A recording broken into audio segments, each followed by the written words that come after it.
सो हाँ, last time मुझसे क्या मिस्टेक हो गई थी ना कि मैं मेरे बहुत एक्सर्शन मुझे हो गया था, नींद प्रॉपर नहीं हुई थी तो चिड़चिड़ हो रहा था, वो पूरा चिड़चिड़ मेरे पेपर पे निकला था। ठीक है, इट्स लाइक एक क्वेश्चन 6 मार्क्स का था, इंडेक्स 16 का, उसको करने में मैंने 50 मिनट्स लगा दिया था। इतना टाइम तो कंसिडरेशन में नहीं दे सकते। ठीक है, क्यों लगा दिया था? क्योंकि मेरी कुछ मिस्टेक्स हो गई थी, उसके कारण फिर मैंने पूरा क्रॉस किया और फिर पूरा डबल से किया। तो ये सब क्यों हुआ था? क्योंकि मैं पैनिक हो गई थी। तो स्टार्टिंग के 1 घंटे में सिर्फ 6 नंबर का क्वेश्चन किया था।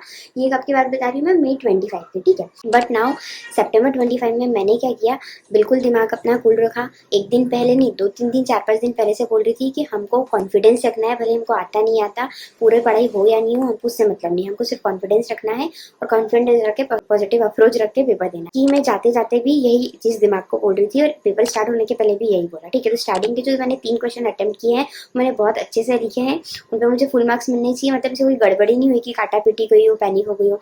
फिर जब एमसीक्यू की बारी आई तो एमसीक्यू थोड़े बहुत तो टफ साइडर पे थे, बार बार पढ़ना पड़ा था, आंसर कैलकुलेट करके आंसर नहीं आ रहा था, तो फिर पैनिक क्रिएट हो रहा था।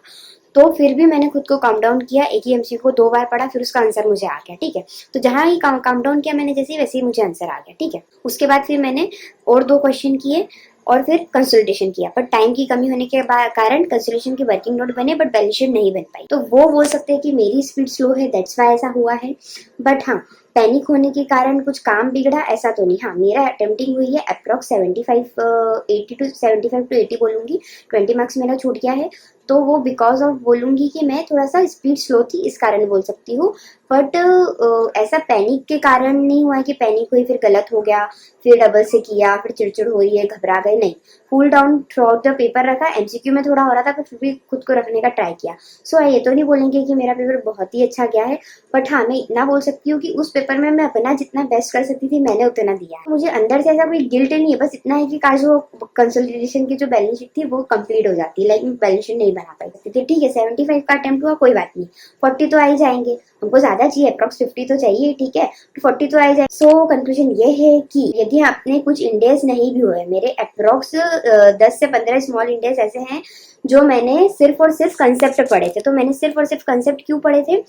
क्योंकि रात के 4 बज गए थे, कोर्स खत्म नहीं हुआ था, 10-15 इंडेक्स पढ़ते थे, तो मैंने सिर्फ कंसेप्ट पढ़ के चली गई। तो इसका मतलब ये नहीं कि यदि आपने वो एक दिन पहले नहीं पिया, पहले तो कभी पढ़ा होगा, इसलिए कभी भी अपना कॉन्फिडेंस लूज नहीं करना, हमेशा पॉजिटिव रहना। ठीक है, तो ये स्ट्रेटेजी काम करी। इसके अलावा यदि मैं पैनिक करती, कुछ करती, तो जरूर से अभी मेरा इतना भी अटेम्प्टिंग नहीं होता। तो आप ये स्टडी को शॉर्ट अपना सकते हो। कॉन्फिडेंस रखेंगे 200% एंड सिलेबस वाली 70-80% रहेंगे। हमको हमारा दिमाग खुल रखना है, पॉजिटिव रहना है, हमको ये बोलना है कि हमको सब कुछ आता है, हमने सब कुछ पढ़ा है, सब कुछ लर्न किया है।